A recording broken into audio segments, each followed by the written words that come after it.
नमस्कार, मैं हूं सुमित अवस्थी। हम भारत के लोग में आज बात इंडिया यानी विपक्ष के गठबंधन INDIA की करेंगे, जिसके नाम ने तो अपना नाम देश के नाम पर रख लिया, लेकिन इसमें देश की तरह एकता नहीं दिखाई दे रही है। खासकर विधानसभा चुनावों के नतीजे आने के बाद INDIA की एकता तार तार होती दिख रही है। ये एकता ना टूटे, इस प्रयास में आज दिल्ली में विपक्ष के संसद के फ्लोर लीडर्स जो हैं वो इस वक्त खड़गे के कांग्रेस अध्यक्ष खड़गे के घर पर मुलाकात कर रहे हैं। ये बैठक अभी अभी शुरू हुई है, इस पर भाई नज़र बनी होगी। क्या होगा इस बैठक में, इस पर हम अपने रिपोर्टर से चर्चा भी करेंगे। लेकिन कुछ बड़ी बातें हैं जिन पर आज तमाम विपक्षी पार्टियों को एक साथ मिल बैठकर तय कर लेनी है, क्योंकि अब चुनावों में, आम चुनावों में ज़्यादा वक्त बचा नहीं है। पहली बात तो यही तय करनी है कि अब कब अगली INDIA की बैठक होने जा रही है, कब और कहां पर, यह सबसे बड़ा सवाल है, क्योंकि इस पर अब सवाल खड़े हो गए हैं। दूसरा बड़ा सवाल कि 2024 के महासंग्राम के लिए क्या कॉमन मुद्दे हों जिस पर तमाम विपक्षी गठबंधन एक साथ रहे और बीजेपी को चुनौती दे सके। तीसरा और सबसे अहम सवाल यही कि 543 में से ऐसी कितनी सीटें हैं जिन पर बीजेपी से सीधी टक्कर ये INDIA गठबंधन कर सकता है। ऐसी सीटों को आइडेंटिफाई करना और ऐसी सीटों को आइडेंटिफाई करने के बाद उन पर अपनी रणनीति तैयार करना। इस मुद्दे पर हम तमाम खास मेहमानों से चर्चा भी करेंगे, लेकिन चर्चा करें उसके पहले ये भी आपको जानना जरूरी है कि इंडिया गठबंधन में आपसी एकता नहीं हो पाने के कारण किस तरीके से कांग्रेस पार्टी को इन विधानसभा चुनावों में जोर का झटका लगा और ये बात तक कही जाने लगी कि ये गठबंधन शायद अब टूट जाएगा, ये तार तार हो जाएगा। लेकिन आज सुबह बिहार के मुख्यमंत्री नीतीश कुमार सामने आए और उन्होंने इस गठबंधन को बचाए रखने की एक आखिरी कोशिश की। क्या कहा नीतीश कुमार ने, आइए सुनते हैं। तेजी से आपस में बातचीत करके आगे का तय कर लीजिए, देर मत करिए। अब देर न रहे जी, हम एक साल से कितना दिन से कोशिश कर रहे हैं, तब बाकी बीच में चुनाव होता है तो सब पटिया अपने अपने लिए लगे लहर जाता है, वो अलग चीज है। हम तो चाहते हैं कि जितने लोग एक साथ हैं हम मिल करके आगे भी अन्य राज्यों पर जो लड़ना है उसके लिए हम लोग फिर जरूर लोगों को कहेंगे। और एक बात और हम कह देते हैं, बिना मतलब के मेरे बारे में आता है कि हम चाहते हैं, हमको कुछ नहीं चाहिए। हम शुरू से कहते हैं हम तो चाहते हैं राज्य के हित में है और जो अपना राज्य करे देश के। और समझिए कि जो बदल रहे हैं ये लोग अभी जिनको पावर में है, पूरा का पूरा इतिहास सब कुछ बदल रहे हैं, तो हम तो चाहते हैं सब एकजुट हो करके और जो आज़ादी की लड़ाई लड़ी गई उसको कोई भूले नहीं, नई पीढ़ी के लोगों को याद रखे। तो हम इसलिए चाहते हैं तेजी से काम हो, हम इसी में लगे, हमको अपना व्यक्तिगत कुछ नहीं, हमको अपना व्यक्तिगत कुछ नहीं चाहिए, ये गठबंधन बचा रहना चाहिए। गठबंधन बचाने की कवायद दिल्ली में चल रही है। मेरे सहयोगी प्रशांत वहाँ मौजूद हैं और मल्लिकार्जुन खड़गे जो कांग्रेस के अध्यक्ष हैं उन्होंने फ्लोर लीडर्स की एक बैठक बुलाई है। पहले आज ही बड़ी बैठक होनी थी, लेकिन बड़े नेता जैसे नीतीश कुमार को सुना आपने, ममता बनर्जी, इन तमाम लोगों ने आने से मना कर दिया था, इसीलिए बैठक नहीं हो पाई। एक क्विक रिएक्शन लेते हैं। प्रशांत हमारे साथ इस वक्त है। प्रशांत, कौन कौन बड़ा नेता इस वक्त पहुंच गया है? जी देखिए सुमित, पहुंचने वालों में आपसे कुछ देर पहले अधीर रंजन चौधरी जो कांग्रेस के नेता हैं, इसके अलावा समाजवादी पार्टी से रामगोपाल यादव और ST हसन पहुंचे हैं, DMK से TR बालू पहुंचे हैं और भी तमाम जो इंडिया गठबंधन के नेता है वो पहुंच रहे हैं। लेकिन सुमित, सबकी नज़र इस बात पर थी कि क्या तृणमूल कांग्रेस का कोई प्रतिनिधि इसमें आता है या नहीं, क्योंकि ये जो बैठक हो रही है ये वही बैठक है जो रोज़ाना संसद भवन में संसद सत्र के दौरान सुबह में होती है, उसमें तृणमूल कांग्रेस आती है। लेकिन हमें सूचना मिली कि तृणमूल कांग्रेस नहीं आने वाली इस बैठक में और अब तक जो कई नेता पहुंच चुके हैं, लेकिन तृणमूल कांग्रेस का कोई भी प्रतिनिधि इस बैठक में नहीं पहुंचा है। तो सुमित, मुझे लगता है कि जो लोग पहुंचे हैं उससे ज़्यादा नज़र अब हमें इस बात पर रखनी होगी कि कौन नहीं पहुंचा है। प्रशांत, आप नज़र रखिए, मैं आपके पास इस शो के दौरान आता रहूँगा। ये भी पता करिए कि तृणमूल का नेता कोई ऐसा तो नहीं कि देर में वहाँ पहुँच गया हो, लेकिन हम आपके पास लौटेंगे, आप रहिएगा। हम इस शो में आज ये बताने वाले हैं कि कैसे INDIA गठबंधन में आपसी एकता न होने के कारण कांग्रेस को जोर का झटका इन विधानसभा चुनावों में लगा है। हम आपको कांग्रेस के प्रदर्शन के बारे में अब पहले याद दिलाते हैं कि कांग्रेस ने कैसा परफॉर्म किया है अभी जो 3 दिन पहले नतीजे आए उसमें, खासकर 3 हिंदी भाषी राज्यों में। सबसे पहले बात मध्य प्रदेश की करते हैं। 2018 और 2023 के आंकड़ों की तुलना करेंगे। जो आपके सामने है, बीजेपी के पास 119 सीटें आई 2018 में और 41.02% वोट आया था। कांग्रेस के पास 114 सीटें आई थी, वोट परसेंटेज कम था 14.89। लेकिन अगर 2023 की बात की जाए, जो अभी नतीजे आए, उसमें बीजेपी की सीटें बढ़कर 163 हो गई और कांग्रेस 66 पर घट कर रह गई।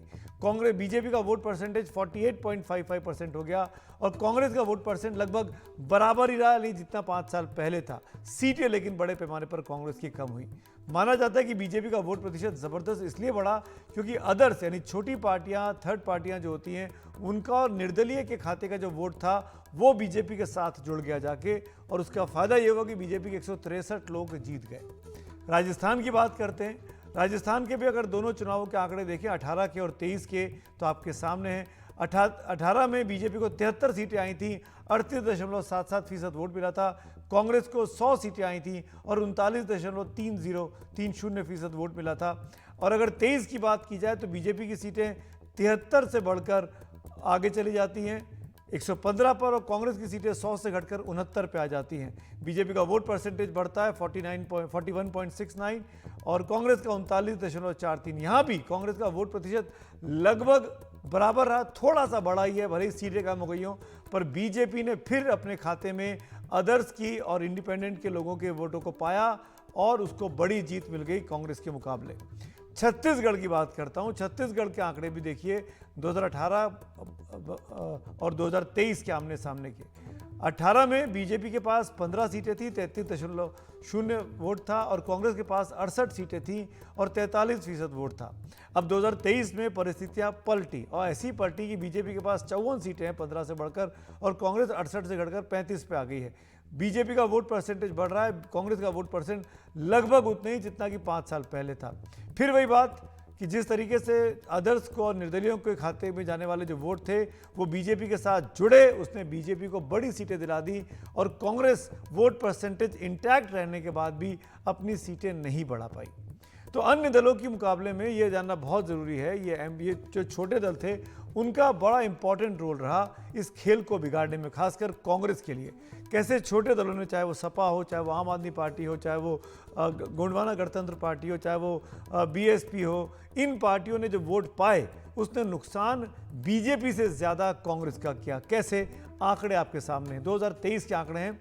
राजस्थान की बात करता हूँ सबसे पहले। 68 ऐसी सीटें हैं जहाँ पर तीसरी पार्टी ने कांग्रेस का खेल बिगाड़ दिया। इन 68 सीटों में बीजेपी 44 जीत गई है, कांग्रेस 23 जीती है। यानी अगर छोटी पार्टियां नहीं लड़ रही होती तो कांग्रेस के पास, ये जो बीजेपी के पास 44 सीटें गई हैं, वो नहीं जा पाती, ये कांग्रेस के खाते में से कुछ सीटें आ सकती थी। सिमिलरली छोटी पार्टियों ने, अदर्स ने, इंडिपेंडेंट ने मध्य प्रदेश में खेल बिगाड़ा।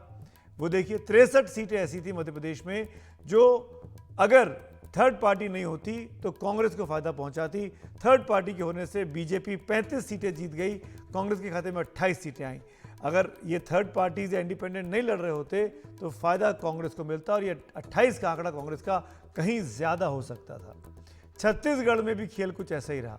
छत्तीसगढ़ में हालांकि तीसरे पार्टियों ने नुकसान ज़्यादा बीजेपी को पहुंचाया, कांग्रेस को 10 सीटों का अंतर रहा, बीजेपी का 5 सीटों का अंतर रहा। इसीलिए हम बार बार कह रहे हैं कि अगर इंडिया अलायंस एक साथ मिलकर चुनाव लड़ रहा होता, सपा, आम आदमी पार्टी, बसपा, गोंडवाना गणतंत्र पार्टी और जो बेनीवाल साहब की पार्टी है राजस्थान में, अगर ये सब एक साथ होते तो उसका फ़ायदा जाहिर तौर पर इस इंडिया ब्लॉक को मिल सकता था। अब इसीलिए मुद्दे 2024 के लिए ढूंढने पड़ेंगे, किन मुद्दों पर नरेंद्र मोदी की लोकप्रियता का मुकाबला किया जाए, क्योंकि जो टक्कर लेनी है तो सीधे सीधे मोदी का नाम होगा, मोदी का चेहरा होगा, मोदी का काम होगा। और अभी हमने देखा कि मोदी की वजह से कितनी बड़ी जीत हिंदी पट्टी में बीजेपी को मिल रही है।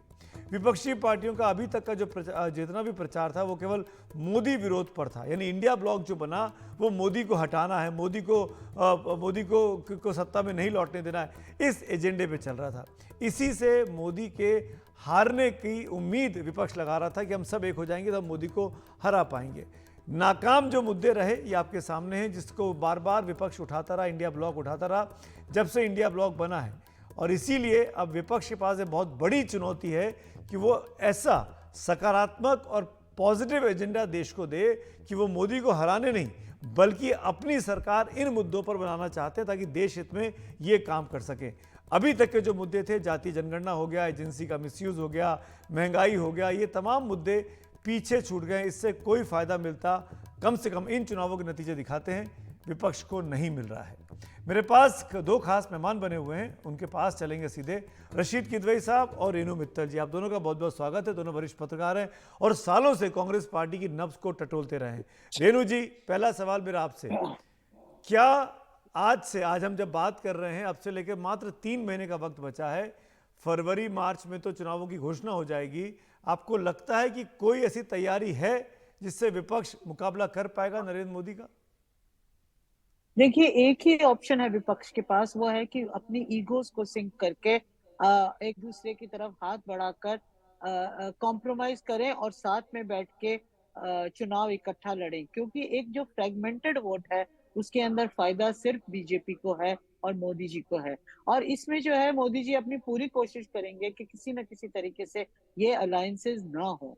इसमें अलायंसेस में रुकावट कांग्रेस की तरफ भी है, क्योंकि कांग्रेस अभी तक बिग ब्रदर के एटीट्यूड में रहा है। मेरा तो मानना है कि अच्छा हुआ कि ये 3 चुनाव कांग्रेस जिस तरह से हारी है वो हारी है, क्योंकि हो सकता है उनमें कुछ सेंस आ जाए कि भाई अब जमीन पैर के नीचे से खिसक रही है।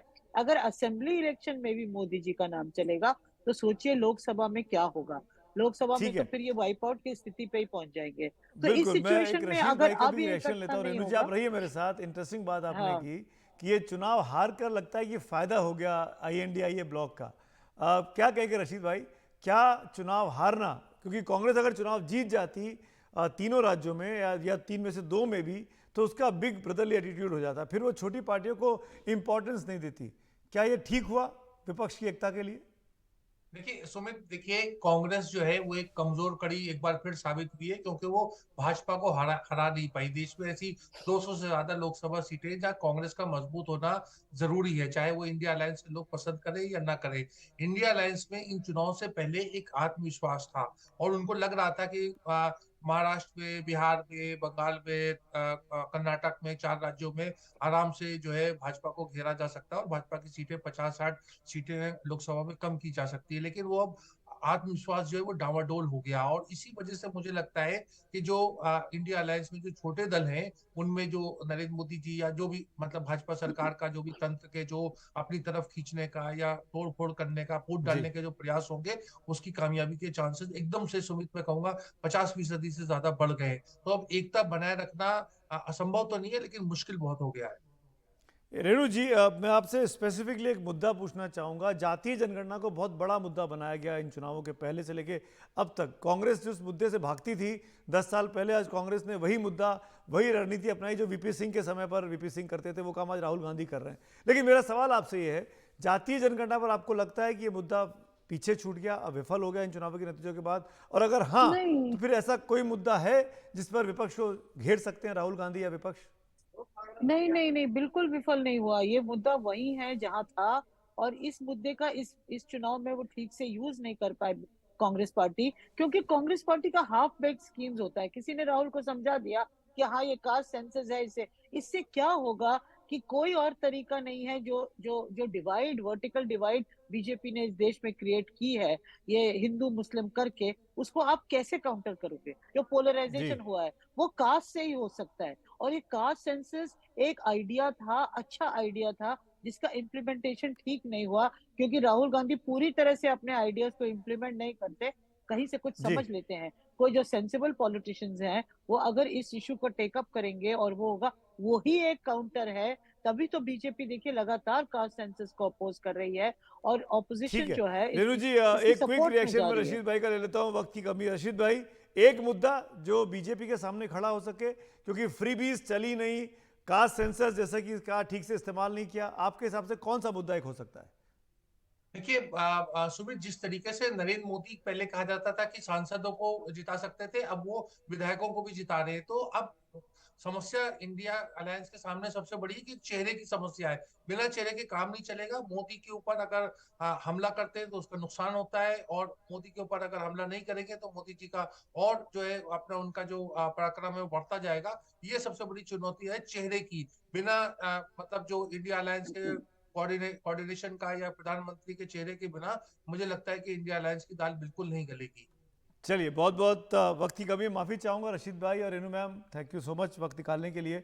बड़ी इंपॉर्टेंट पॉइंट बोल के गए कि कास्ट सेंसस मुद्दा हो सकता है, लेकिन रशीद भाई की बात ये कहना कि एक चेहरा मोदी के सामने देना बहुत ज़रूरी है, अदरवाइज विपक्ष की एकता को लेकर, विपक्ष की अलायंस को एक साथ रखने को लेकर और बीजेपी को चुनौती कर देने को लेकर कई सारे इश्यूज खड़े हो सकते हैं। अभी तो अलायंस इंटैक्ट रहे, पहले इसकी कोशिश होनी चाहिए और फिर चेहरे पर बात आएगी, क्योंकि चेहरा सामने आते से ही आपस में फिर टकराव पैदा हो सकता है। छोटा सा ब्रेक ले रहे हैं, ब्रेक के उस पार वीडियो ऑफ द डे, बने रहिए हमारे साथ।